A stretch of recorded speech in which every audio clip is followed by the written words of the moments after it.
کہ اس ملک کو آگے لے کے جانا ہے تو اس ملک کو اس طرح نہیں لے کے جائے گا ایک سیاسی جماعت کو مائنس کر کے, اس کے لیڈر کو مائنس کر کے آپ کہیں کہ آگے بڑھ جائیں. وہ آپ نہیں بڑھ سکتے آج. نہیں ہو سکتا. پولیٹیکل وکٹمائزیشن, آپ کا نقطہ یہ ہے کہ اگر لا انفورسمنٹ ایجنسیز فوکس کریں اپنے کام کے اوپر تو شاید یہ معاملہ ٹھیک ہو گیا. رضا ہارون صاحب, آپ کیا سمجھتے ہیں کہ ہم نے نو ڈاؤٹ پچھلے 2 دہائیوں کے اندر جو ہے بڑی قربانیاں دی ہیں, اور ہم نے نیشنل ایکشن پلان بنایا, پیپلز پارٹی کے دور حکومت سوات آپریشن کو جس طرح سے ڈیل کیا گیا, خیبر کو بھی, اور اس کے بعد بھی ایون جو ہے کہ ہم نے بڑے کام کیے, لیکن ہر نیشنل ڈے جو ہمارا آتا ہے اس کے اوپر بدقسمتی سے ایسا واقعہ پیش آ جاتا ہے کہ جس کی وجہ سے کہ ہمیں پھر سامنے ایک یہ سوال کھڑا ہو جاتا ہے جو بھی میں آپ سے پوچھ رہا ہوں, یا اظہر صاحب سے پوچھ رہا ہوں, یا علی گور سے پوچھوں گا, یہ کیوں ہم اس سے باہر کیوں نہیں نکل پائے ابھی تک؟ سب سے پہلے تو ہمیں یہ بحیثیت منحص القوم بحیثیت پاکستانی اپنی ریاست سے وفاداری کا ثبوت دیتے ہوئے ہمیں کسی بھی ایسے واقعے کو جو دہشت گردی کا واقعہ ہو, اور اس دہشت گردی کے واقعے میں ہمارے معصوم شہری جو اسٹیشن پہ کھڑے ہوئے تھے کون ہوں گے بیچارے, عام لوگ, عام پاکستانی مسافر لوگ ہیں, مائیں بہنیں ہوں گی, بچے ہوں گے, بزرگ ہوں گے, جوان ہوں گے, ان کی شہادت کو ہمیں کسی طرح سے بھی جسٹیفائی نہیں کرنا چاہیے. کوئی بھی سچویشن ہو اس ملک کے اندر, کسی سیاسی جماعت کے ساتھ کوئی بھی زیادتی ہو رہی ہو, that is not a justification. ہم اس دہشت گردی کو جسٹیفائی نہیں کر سکتے. نہ ہم یہ کہہ سکتے ہیں دیکھیں کئی یہ واقعات ایسے ہوتے ہیں جو میری اور آپ کی نالج میں آتی بھی نہیں ہوں گے, اور ہماری ایجنسیاں ایسے بہت سے واقعات کو رونما ہونے سے پہلے ناکام بھی بنا دیتی ہیں. یہ آسان ٹارگیٹ ہوتا ہے, سافٹ ٹارگیٹ ہوتا ہے سٹیزنز کے اوپر دہشت گردی کرنا, یہ سافٹ ٹارگیٹ ہے. اور یہ دنیا بھر میں جہاں جہاں دہشت گرد تنظیمیں ہیں جنہیں بیرونی سپورٹ حاصل ہے, ان کے لیے یہ قدرے آسان کام ہوتا ہے کہ وہ سافٹ ٹارگیٹ بنتے ہیں, چاہے وہ اے پی ایس کا اسکول ہو یا کوئی اور واقعہ اپنے ذہن میں لے کر آئیں, یہ سافٹ ٹارگیٹس کو چنا جاتا ہے. تو میں اس کی ٹوٹل کنڈمنیشن کرنی چاہیے, ان خاندانوں کے ساتھ ہمیں کھڑا ہونا چاہیے, اور ہمیں اسے سیاسی رنگ نہیں دینا چاہیے. ہاں یہ بات ضرور درست ہے کہ جب ملک میں سیاسی استحکام ہوتا ہے, جب ملک میں تمام سیاسی فورسز ایک ساتھ ہوتی ہیں, متحد ہوتی ہیں, جب نیشنل ایشوز جو ہیں وہ ہمارے پیٹی پولیٹکس سے اوپر ہوتے ہیں, جب ریاست کو ہم جو ہے وہ مقدم رکھیں گے اپنے میرے اور آپ کے سیاسی معاملات سے, ذاتی معاملات سے, مفادات سے, تو پھر وہ گیپ نہیں بنتا جس گیپ میں دہشت گرد آ کر اپنی کارروائی کرتے ہیں. اب بی ایل اے کی تنظیم جو ہے وہ کون نہیں جانتا, اس نے ذمہ داری قبول کی ہے نا, تو وہ آپ کیا سمجھتے ہیں ملک میں اچھے حالات ہوں گے اور سب کچھ ہوگا تو کہ اپنی کارروائیاں بند کر دیں گے؟ ان کا تو ایم یہی ہے, ان کی تو فنڈنگ اسی بات سے ہو رہی ہے بیرونی ملک سے وہ یہ کریں. ہمیں بہت ساری چیزیں کرنی چاہیے. نیشنل ایکشن پلان جو ہے وہ ایک بہت اچھا ڈاکیومنٹ ہے, 20 پوائنٹس اس کے اندر ڈسکس ہوئے تھے. بدقسمتی سے نہ اس میں پرسسٹنسی رہی, نہ اس کی کنٹینیوٹی رہی. ہمیں اس کو دوبارہ الائیو کرنا پڑے گا. ہمیں کمیونٹی انٹیلیجنس نیٹ ورک کو جو ہے دوبارہ الائیو کرنا پڑے گا. کمیونٹی پولیسنگ, جس کو بھی پولیسنگ بھی کہا جاتا ہے نا, بہت سارے ایسے کام ہو سکتے ہیں سر کہ جس کے تحت گورنمنٹ جو ہے مکمل قابو تو نہ پائیں, لیکن اس سے نبرد آزمانے ہونے کے لیے ان کو تیار ہونا چاہیے. لیکن ان سارے کاموں کے لیے رضا صاحب یہ ہے کہ ہم آگے ہونا بڑا ضروری ہے. ہمیں اس کو کنڈیم کرنا چاہیے ایک آواز ہو کر, اس کنڈیمنیشن کے اندر اگر مگر نہیں. صحیح ہے. علی گور بلوچ صاحب, یہ ایشو جو ہے کہ بڑا سیریس ایشو ہے, نو ڈاؤٹ. اس کے اندر ہمیں ایک تو یکجہتی بھی چاہیے, اور دوسرا بلوچستان جو ہے کہ یہ ہمارے سامنے ہے. کلبھوشن یادیو نیٹ ورک جو تھا وہ سارا کا سارا جو ہے کہ ادھر بلوچستان میں ہی آپریٹ کر رہا تھا اور پکڑا گیا, اور یہ ہمارے بارڈر ایریا جو ہیں کہ خاص طور افغانستان بھی یوز ہوتا ہے, وہاں پہ بہت سے ایسے گروپ ہیں. تو آپ یہ کیا سمجھتے ہیں کہ ہمیں اس ساری صورتحال سے آگے بڑھنے کے لیے اور قابو پانے کے لیے پولیٹیکلی بھی, اور دوسرا جو ہے کہ ہمیں حکومتوں کو جو کولیبریشن ہوتی ہے مرکز اور صوبہ کے اندر, وہ بڑا ایک امپورٹنٹ فیکٹر ہوتا ہے. اور پھر نیشنل ایکشن پلان میں ایپیکس کمیٹیاں بھی ہم بنائی تھی, ہم کچھ عرصہ سے ہم دیکھ رہے ہیں وہ بھی شاید کوئی اتنی فعال نہیں ہے جتنا ان کو فعال ہونا چاہیے تھا, جتنے چیلنجز ہیں ہمارے لیے. تو آپ کیا سمجھتے ہیں کہ ہمیں کیسے اس کو قابو کرنا ہوگا؟ بسم اللہ الرحمن الرحیم. دیکھیں, بنیادی طور پر بات یہ ہے کہ ابھی میں آپ تمام دوستوں کی بات سنی, اور اس میں میرے ایک دوست اظہر صاحب نے بھی کچھ اپنا پوائنٹ آف ویو دیا. ہماری بدقسمتی یہ ہے کہ ہمارے اپنی بغل کے اندر, ہمارے ملک کے اندر کچھ ایسی کالی بھیڑیں ہیں جو مختلف روپ دھار کے بار بار پاکستان کے اوپر حملہ آور ہوتے ہیں, اور اس میں تو کوئی دوسری رائے نہیں ہے کہ جو دہشت گردی کے واقعات ہیں اس میں ہماری قوم نے بھی قربانیاں دی ہیں اور ہماری افواج نے بھی انتہائی قابل ذکر قربانیاں دی ہیں. ابھی کل ہی دیکھ لے 5 جوان شہید ہوئے ہیں اور کچھ دہشت گرد بھی جو ہیں وہ بھی مطلب ہے کہ اس میں ہلاک ہوئے ہیں اور ان کو بھی ان کے انجام تک پہنچایا گیا اس واقعے کے اندر. تو ظاہر ہے کہ جس طرح سے رضا ہارون صاحب بات کر رہے تھے کہ وہ ایسے بزدل دشمن ہیں جو ظاہر ہے ہمیں بظاہر تو نظر نہیں آتے لیکن وہ ایسی جگہوں پر حملہ کرتے ہیں جو کہ سافٹ ٹارگٹس ہوں. افغانستان کی طرف سے ہمارا بارڈر ظاہر ہے زیادہ تر پہاڑی علاقہ ہے اور وہاں پر مطلب ہے کہ بہت لمبا چوڑا کوئی فورس رکھنا وہ بھی ظاہر ہے فیزیبل نہیں ہے اور کچھ اس قسم کے مسائل ہیں جن سے فائدہ اٹھاتے ہوئے وہ جو ہمارے بزدل دشمن ہیں دہشت گرد ہیں وہ ہم پر حملہ آور ہوتے ہیں. لیکن نیشنل ایکشن پروگرام بنا اس کے اوپر کافی حد تک عمل بھی ہوا, آئندہ بھی ہونا چاہیے. مزید اس پر تمام جو ہمارے مسلح افواج ہیں, جو ہماری لا انفورسمنٹ ایجنسیز ہیں, جو ہماری پولیٹیشین ہیں, ان کو ایک مشترکہ لائحہ عمل بنانا چاہیے. لیکن افسوس کی بات یہ ہے کہ جو لوگ سیاست کا لبادہ اوڑھ کے پاکستان کے اوپر حملہ آور ہوتے ہیں اور پوری دنیا جب ہمارا وہ نقشہ دیکھتی ہے کہ یہ تو بظاہر ان کو تو نہیں پتا کہ یہ سیاسی لوگ نہیں ہیں لیکن سمجھا تو یہی جاتا ہے کہ یہ سیاسی لوگ ہیں اور پھر وہ 9 مئی کے واقعات رقم کرتے ہیں اور پھر جب وہ گفتگو کرتے ہیں تو وہ کہتے ہیں کہ نہیں قربانیاں تو عوام نے دی. مقصد ہے کہ وہ جان بوجھ کے اپنے الفاظ سے افواج کے شہداء کا ذکر بھی کرنا نہیں چاہتے. اور جب کوئی پاک افواج کوئی جرنل کوئی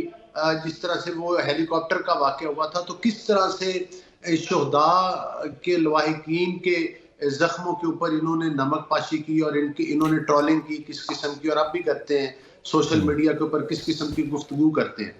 سب سے پہلے جب تک ہم ان لوگوں کو جو سیاسی لبادہ اوڑھ کے, میں ایک پارٹی کا کارکن ہوں, میں سیاست پر یقین رکھتا ہوں, میں جمہوریت پر یقین رکھتا ہوں, لیکن اس کے لیے ضروری ہے کہ ان کالی بھیڑوں کی نشاندہی کی جائے جو کہ سیاست کا لبادہ اوڑھ کر پاکستان میں دہشت گردی کرتے ہیں اور پھر اپنی دہشت گردی کے بل بوتے پر ہر ٹاک شو میں اور ہر جگہ پر NRO لینے کی کوشش کرتے ہیں اور ان کے سہولت کار کبھی ان کو عدالتوں کے ذریعے سہولت کاری ہو جاتی ہے, کبھی کچھ اداروں کے ذریعے سہولت کاری ہو جاتی ہے. ان سہولت کاروں کی بھی نشاندہی کرنی چاہیے. اس وقت تک ظاہر ہے ہم کمزور وکٹ پر ہیں جب ہم صرف یہ تو سمجھتے ہیں کہ جس نے اسٹیشن پر دھماکہ کر دیا وہ تو دہشت گرد ہے اور جس نے کور کمانڈر ہاؤس کو جلا دیا وہ دہشت گرد نہیں ہے. جس نے شہداء کے مجسموں کو توڑ دیا وہ دہشت گرد نہیں ہے. جس نے سرگودا اور میاں والی کی تنصیبات کو آگ لگا دی ہے وہ یہ کہتے ہیں کہ وہ دہشت گرد نہیں ہے. تو پھر دہشت گرد کون ہے؟ اچھا اس پہ بریک لیتے ہیں. واقعات سے ان دہشت گردوں کی بھی حوصلہ افزائی ہوتی ہے جو لوگ اس قسم کے واقعات کر رہے ہیں, جو ہمارے ریلوے اسٹیشن, بسوں کے اڈوں, شاپنگ سینٹر اور دیگر سافٹ ٹارگٹس بنا کے جو حملہ آور ہوتے ہیں ان کی حوصلہ افزائی ہوتی ہے جب ہماری عدالتوں کے ذریعے ان کو سزائیں نہیں ملتی, جب ان کو ان کی ضمانتیں ہو جاتی ہیں, جب ان کے کیسز کے اوپر سٹے آرڈر مل جاتے ہیں. علی گور صاحب ذرا بریک لے لیں, بریک کے بعد ذرا آتے ہیں اس نقطے کے اوپر ضرور بات کریں گے کہ یہ جو ہے کہ پروسیکیوشن ایک ہوتا ہے اور ایک ہوتا ہے پھر یہ عدالتی فیصلے, لیکن عدالتی فیصلوں سے پہلے پروسیکیوشن بڑا ضروری ہوتی ہے. اس کے اندر بھی کیا خرابیاں ہیں اور پھر کیا ہم ایک دوسرے کے اوپر ہی اگر الزام لگاتے رہیں گے تو پھر جو حقیقی ہمارا دشمن ہے اس کو تو کوئی میرا خیال ہے کہ کوشش کرنے کی ضرورت بھی نہیں پڑے گی. ذرا بریک کے بعد اس کے بعد بات چیت جاری رکھیں گے. ناظرین ہمارے ساتھ رہیے گا.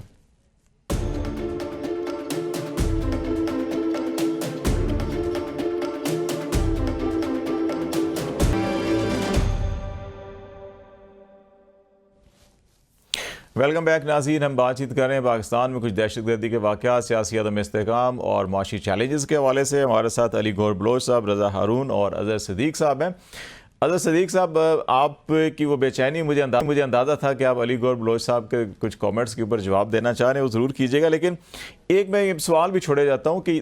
ہم نے چاہے وہ فاٹا ابھی جو مرج ہو گیا کے پی کے اندر وہ تھا یا بلوچستان تھا, پچھلی 2-3 دہائیوں کے اندر یہ پولیٹیکل لیڈرشپ نے کنسنسس تھا اس کے اوپر، تمام اے پی سیز بھی ہوئیں، میٹنگز ہوئیں، اور پھر ایک بلوچستان ڈیولپمنٹ پیکیج بنا، اسی طرح سے ایک فاٹا کا ایک اسی طرح ڈیولپمنٹ پیکیج بنا تھا کہ پولیٹیکلی، اکنامکلی اور سوشلی کیسے اپلفٹ کرنا ہے وہاں پہ، تاکہ وہ چیزیں جو ایکسٹرنل فیکٹر آگے گھستے ہیں یہاں پہ ان کے راستے ہی بند ہو جائیں اور لوگ خوشحال ہوں، اپنے اپنے مصروف ہوں، سیاسی امانگی ہو اور یہ معاملات ہی نہ چلیں۔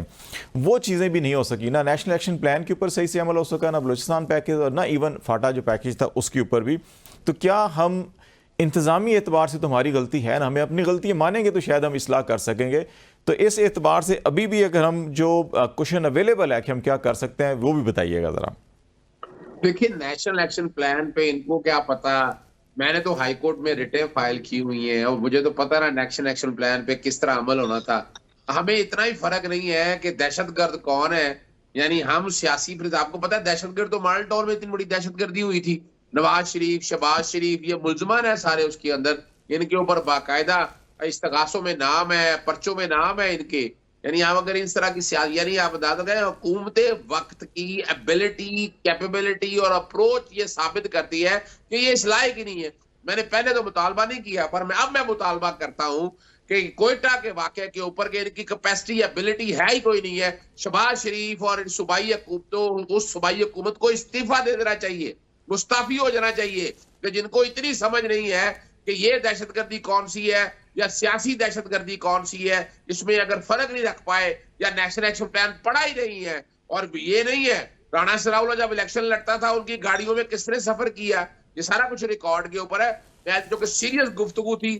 اور میں نے وجہ بھی بتائی آپ کو، وجہ یاد رکھ لیجیے گا۔ یہ ڈیولپمنٹ پیکیج یا نیشنل ایکشن پلان کی طرف آ جائیں عزیز صاحب ذرا، وہ پھر بحث کہیں اور چلی جائے گی۔ لیکن میں ایک بار بتا دوں کہ وجہ سمجھ جائیں ایک بات کو، اب سیاسی انجینئرنگ ختم کر، ابھی بھی آج دیکھیں نا سوابی میں جلسہ ہے، اچھا اسلام آباد بند ہے، 144 لگایا ہوا ہے، یعنی کیا ہوگا اس سے؟ اسے آٹومیٹکلی کل آگے خدا نہ خواستہ کو خندقیں کھودیں، یہ سارا کچھ کر جائیں۔ ہاں اگر آپ چاہتے واقعی ہے نا کہ آپ نیشنل ایکشن پلان پہ آنا ہے تو 2.5 سالوں میں روکا تھا ان کو نیشنل ایکشن پلان پہ عمل درآمد کے لیے، کتنی میٹنگیں ہوئی ہیں، کتنے جلسے ہوئے ہیں، کتنے لوگوں کو بلایا گیا، کتنے لوگوں کو انگیج کیا گیا ہے۔ وہ اب سچ سن رہے ہیں تو پھر سن لیں سچ، کیونکہ توجہ ہی نہیں تھی، آپ نے کھلی چھٹی دی ہوئی تھی کہ جو مرضی جو کام، یعنی آج بتا دیں کہ یعنی اور بڑی زبردست بات آپ نے کی ہے کہ اس کے لیے کام کرنے کے لیے پروسیکیوشن مضبوط بنانی تھی۔ 9 مئی کے جس کے واقعوں کا ہر بھائی وہی ٹیپ چلتی رہتی ہے، میں بھی سنتا رہتا ہوں، عمران خان صاحب کی ضمانت ہو گئی ہے، ایویڈنس کوئی نہیں تھی، یعنی آپ کی پروسیکیوشن سب سے پہلا جو کام ہے آپ کا پولیس کا یا باقی لا انفورسمنٹ ایجنسی کا،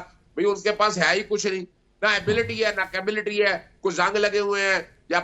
پستولیں خراب ہیں ان کی، اور حالات ہی ایسے نہیں ہیں۔ پہلے آپ کا کنوکشن ریٹ کیا ہے؟ عدالتوں میں تو بعد میں جائیے گا نا آپ، عدالت 8% سے 10% آپ کا کنوکشن ریٹ ہے جو ایویڈنس لے کر آتے ہیں، پھر کہتے ہیں ہم نے ملٹری کورٹیں بنانی ہے۔ وہ ملٹری کورٹیں کس لیے بنانی ہے؟ ابھی آج کہہ دیا اقوام متحدہ کے ذیلی ادارے نے کہ جناب آپ ملٹری ٹرائل ہی ختم کریں، اب سن لیں، پھر وہ نظر آ گیا کہ ملٹری کورٹیں بنانے کے چکر کے اندر پولیٹیکل وکٹمائزیشن کر رہے ہیں۔ ہمیں سیریسلی 3 چیزوں پہ سوچنا ہے،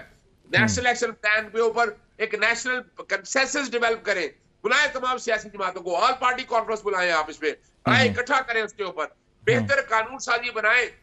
اور پروسیکیوشن کا نظام کیسے بہتر ہو۔ P T I us a P S کا حصہ بنے گی، آل پارٹی کانفرنس کا جو اے پی سی کا پی ٹی آئی بنے گی حصہ، ایسا اگر بلاتی ہے حکومت؟ دیکھیں میں یہ بات ضرور کروں گا، میں پاکستان تحریک انصاف کا، میرا نہیں خیال ہے کہ پاکستان تحریک انصاف ایسے کسی کام کے کہ جس میں ملک میں استحکام لانے کے حوالے سے، اور لیکن وہ کل ہونا کیا ہے کہ اس کے پیچھے بھی سیاسی ایجنڈے ہو رہے ہیں، اور یہ میں چاہوں گا کہ حکومت کی بجائے مولانا فضل الرحمان ہے اور ایسی سیاسی جماعتیں موجود ہیں کہ جو بیٹھ کر اس سارے مسئلے کو آگے لے کر چلیں، تو بالکل میرا نہیں خیال ہے، میں